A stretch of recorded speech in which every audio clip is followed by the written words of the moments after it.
অযোগ্য, এখানেও যোগ্য অযোগ্যদের একটা মেলা চলেছে। অযোগ্যরা কার্ড কিনে এখানে ঢুকেছে। তো এবার বাংলা ছবিকে নিয়ে ভাববার সময় হয়েছে। আগে যেমন বাংলা ছবি 300-350টা ছবি হতো, 200-250টা ছবি হতো, 100-150টা ছবি হতো, এখন 50টাও হচ্ছে না, 20-25-30টা ছবি হচ্ছে। সেটা নিয়ে আমাদের সবাইকে একটু ভাবতে হবে।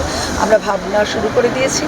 আর টেলিভিশনেও আমাদের কন্টেন্টটা বদলাতে হবে, কারণ কন্টেন্ট সেই একই কন্টেন্ট নিয়ে মানুষ আর দেখতে চাইছেন না। সেই বাংলার কন্টেন্ট অনেক কিছু আছে, বাংলার ইতিহাস, বাংলার সাহিত্য নিয়ে কাজ হয়েছে, কিন্তু বাংলার ইতিহাস নিয়ে কাজ হয়নি।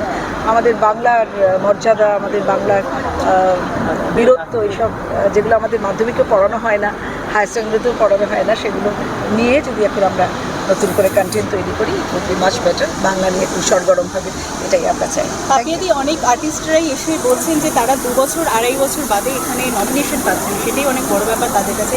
সেটাই অনেকে তো বসেই ছিল, হ্যাঁ, বহু মানুষ বসেছিল, বহু মানুষ বসেছিলেন, অনেকে কাজ পায়নি। এই 15 বছরে যে কাণ্ড হয়েছে, মানে ফেডারেশনের নামে একটা গরুর বাসা হয়েছিল, এখানে কাটমানি, এখানে কার্ড বিক্রি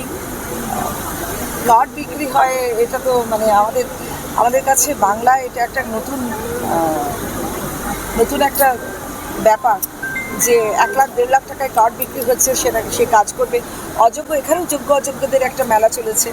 অযোগ্যরা কার্ড কিনে এখানে ঢুকেছে।